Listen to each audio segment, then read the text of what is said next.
BNP জামায়াতের দূরত্ব সংঘাতের রূপ নিলে লাভবান হবে আওয়ামী লীগ, বললেন মঞ্জু।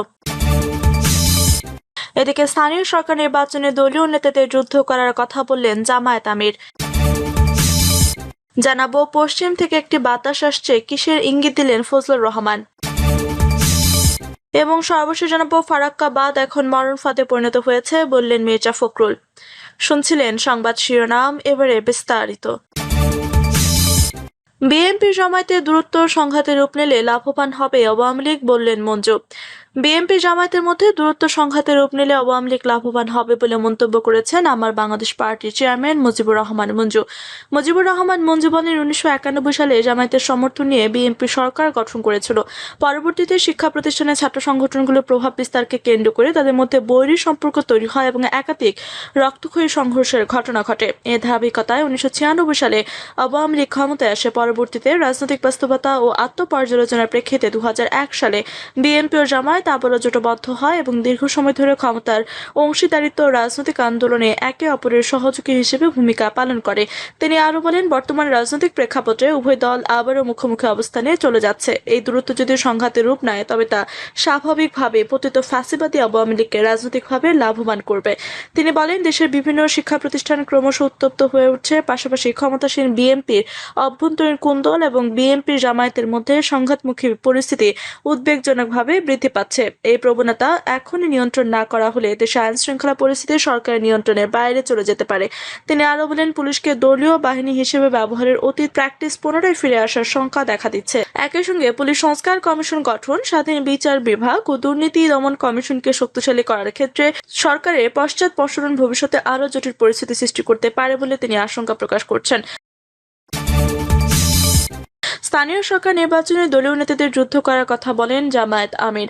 জাতীয় সংসদের বিরোধী দলীয় নেতা ও বাংলাদেশ জামায়াত ইসলামের আমির ডক্টর শফিকুর রহমান বলেছেন, আগামী স্থানীয় সরকার নির্বাচনে কি হবে আল্লাহ ভালো জানেন, কিন্তু মনে রাখতে হবে যুদ্ধ করে জয় করতে হবে। বিনা যুদ্ধে কোথাও জয় আসবে না। এটাও মনে রাখবেন, টাকা খরচ করে কেউ কিছু করতে পারবে না। অন্য আয়োজন দিয়ে আমাদের হারানোর চেষ্টা করবে। গরিবদের ভুল বুঝবেন না, গরিবরা তাদের ইমান বিক্রি করে না। জামায়াত আমির বলেন, শয়তান যেন আমাদের সংগঠনের দায়িত্বশীলদের ওয়াসওয়াসা না দিতে পারে। শয়তানের ওয়াসওয়াসা থেকে আল্লাহর কাছে আশ্রয় যেতে হবে। ডক্টর শফিকুর রহমান বলেন, জামায়াত ইসলামী একটি সংগঠন হিসেবে কল্যাণের কাজের যে সমস্ত কর্মসূচি হাতে নেয়, এই কর্মসূচির ক্ষেত্রে কেউ কোনো কৃপণতা করবেন না। আমরা এর আগেও বারবার বলছি, এখনো বলছি, কোনো ব্যক্তি যদি অন্য দলের হওয়ার কারণে তাকে তার পাওনা থেকে বঞ্চিত করেন, তাহলে হাসরের দিন আপনার বোঝা নিয়ে আপনি দাঁড়াবেন। জনগণের প্রতিনিধি হিসেবে যারা নির্বাচিত হয়েছে তারা এই বিষয়টি খেয়াল রাখবেন। আমিরে জামায়াত আরও বলেন, আমাদের লেনদেন আচার আচরণে আগের চেয়ে অনেক সতর্ক হতে হবে। মনে রাখবেন, এর আগে কেউ মনে করতো না যে আপনারা ক্ষমতার প্রতিদ্বন্দ্বী হবেন, মনে করতো একটা ইনঅ্যাক্টিভ দল হিসেবে এরা বেঁচে থাকবে। এখন অনেকে মনে করে আপনারা হবেন ক্ষমতার প্রতিদ্বন্দ্বী। কাজে আপনাদের প্রত্যেকে সার্চ লাইট দিয়ে দেখা হবে। আপনাদের শরীরে একটা লোমো ওই লাইটের বাইরে থাকবে না। দুটি সার্চ লাইট এখন আপনাদের দিকে তাক করা আছে, একটা আল্লাহ তাআলা আর একটা জনগণের। এই দুইটাকে সমন্বয় করতে হবে। তিনি আরো বলেন, আমরা আল্লাহর আইন চাই, সৎলোকের শাসন চাই, কোরআনের আইন চাই। এ দাবি কেউ চায় না, তবে কিছু ইসলামী দল এই দাবি করে। দৃশ্যমান প্রধান প্রধান দল এই দাবি করে না। তাদের গায়ের জামার দাগ লাগলেও কেউ ঘাটাঘাটি করে না। মানুষ মনে করে তারা তো এমনই। শফিকুর রহমান বলেন, জামায়াতের দায়িত্বশীলদের গায়ে কোনো দাগ লাগলে কেউ ছেড়ে কথা বলবে না। মানুষের ভয়ে নয়, আল্লাহর ভয়ে দাগ মুক্ত থাকতে হবে। আল্লাহর সাহায্য ছাড়া কিছুই পাওয়া যাবে না। এজন্য বিপদের সময় যেভাবে আল্লাহকে ডাকা হয়, এখনো সেভাবে আল্লাহকে স্মরণ করতে দায়িত্বশীলদের আহ্বান জানান আমিরে জামায়াত। তিনি বলেন, আমরা বিপদে আছি, প্রতিটি মুহূর্তে সতর্ক থাকতে হবে, আল্লাহর ভয়ে ভীত থাকতে হবে, আল্লাহর উপর তাওয়াক্কুল থাকতে হবে। দায়িত্বশীলদের উদ্দেশ্যে তিনি আরো বলেন, আপনারা সংগঠনের নিয়মিত কাজ এবং দাওয়াতি কাজ করেন। আমি ব্যতিক্রম কিছু জিনিস আপনাদের কাছে আমানত হিসেবে রেখে যাচ্ছি। সামনে স্থানীয় নির্বাচন আসতেছে। আল্লাহ তাআলা এমন কিছু মানুষকে বন্ধু সঙ্গী বানিয়ে দিয়েছেন, জীবনে কোনোদিন তারা আমাদেরকে ভোট দেয়নি, আমাদের মিছিল মিটিংয়েও যায়নি, বরং ক্ষেত্র বিশেষে আমাদের পোস্টার ছিঁড়েছে, আমাদের ব্যানার কেটে দিয়েছে, আমাদের মিছিল আক্রমণ করেছে। এরকম বহু মানুষ জাতীয় নির্বাচনে আমাদের সঙ্গী হয়েছে। তাদের মধ্যে এমন যোগ্যতা রয়েছে, আল্লাহ তাআলা সামাজিক যোগ্যতা দিয়েছেন, সেটা আমার মধ্যে নেই। জামায়াত আমির বলে, নির্বাচন হলো একটা সামাজিক লড়াই। সামনে নির্বাচনে এই লোকগুলোকে ইউনিয়নের মেম্বার থেকে সিটি কর্পোরেশনের মেয়র পর্যন্ত এদের মধ্যে কোনো উপযুক্ত লোক থাকবে, প্রতিভা থাকে, আস্তে করে হাতে ধরে তাকে ওখানে নিয়ে যেতে হবে। শর্ত মাত্র দুটো, একটা হলো হারামের সঙ্গে যুক্ত না হওয়া, আরেকটা হলো তিনি বদমেজাজি না হওয়া। তিনি আরো বলেন, আমরা ভাগে মাত্র 11 জন মহিলা এমপি পেয়েছি। এর মধ্যে ডক্টর মাহমুদা মিতু, জাকপার সভাপতি ব্যারিস্টার তাসমিয়া প্রধান ও 6 বছরের শহীদ জাবির ইব্রাহিমের মাকে 3টি উপহার দিয়েছে। আমরা সিট দিয়ে তার মাকে সম্মানিত করিনি। ইব্রাহিমের মাকে সিট দিয়ে আমরা সম্মানিত হয়েছি।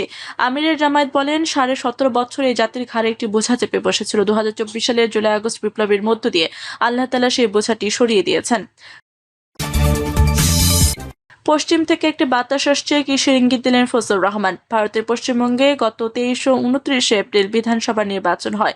গত 4 মে প্রকাশিত ফলাফলে দেখা যায় হিন্দুত্ববাদী বিজেপি সেখানে প্রথমবারের মতো সরকার গঠনের সংখ্যাগরিষ্ঠতা পায়।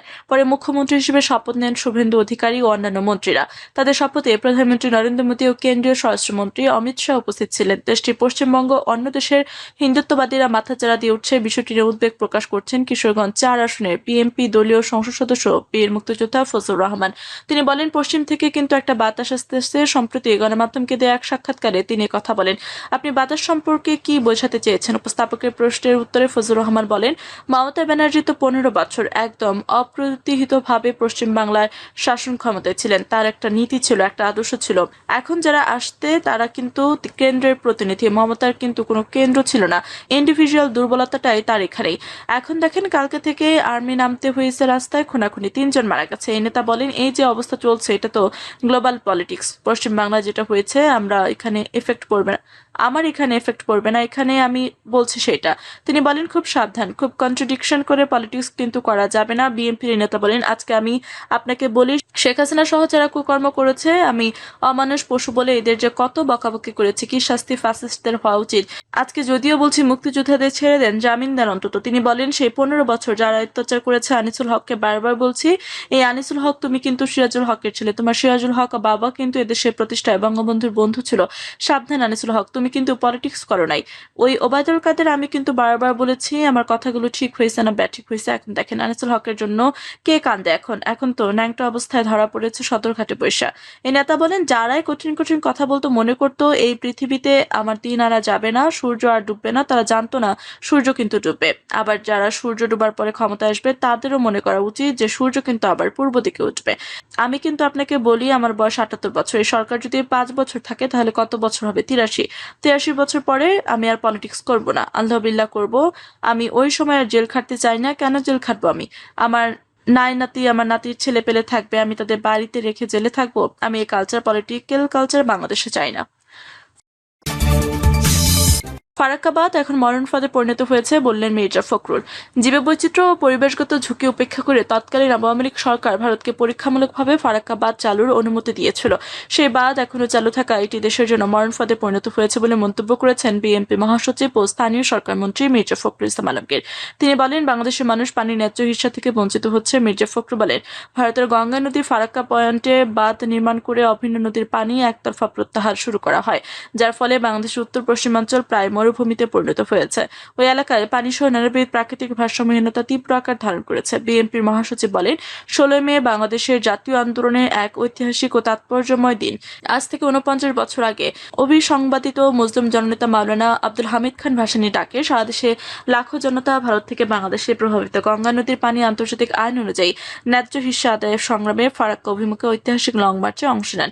স্থানীয় সরকারমন্ত্রী অভিযোগ করে বলেন, জীববৈচিত্র্য, পরিবেশগত ভারসাম্য এবং সম্ভাব্য প্রাকৃতিক ও মানবিক বিপর্যয়ের বিষয়গুলো বিবেচনায় না এনে তৎকালীন আওয়ামী লীগ সরকার জনগণের মতামত উপেক্ষা করে। তারা ভারতকে পরীক্ষামূলকভাবে কয়েকদিনের জন্য ফারাক্কাবাদ চালুর অনুমতি দেয়। তবে সেই বাঁধ এখনো চালু থাকায় এটি দেশের জন্য এক ধরনের মরণ ফাঁদে পরিণত হয়েছে। তার অভিযোগ, তৎকালীন সরকারের সিদ্ধান্তের কারণে বাংলাদেশের মানুষ পানির ন্যায্য হিস্সা থেকে বঞ্চিত হয়েছে। তিনি আরো বলেন, এই বঞ্চনা এবং সম্ভাব্য প্রাকৃতিক বিপর্যয়ের আশঙ্কা থেকে দূরদর্শী রাজনৈতিক নেতা মাওলানা ভাসানী জনগণকে সঙ্গে নিয়ে ফারাক্কা অভিমুখে ঐতিহাসিক মিছিল করেন।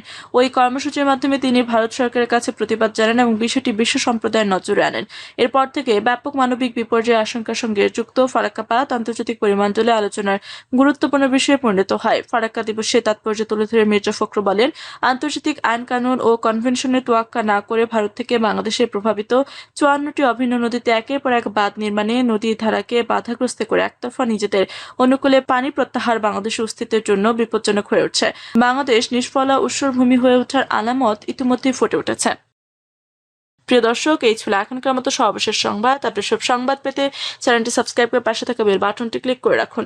ধন্যবাদ সবাইকে এতক্ষণ সাথে থাকার জন্য।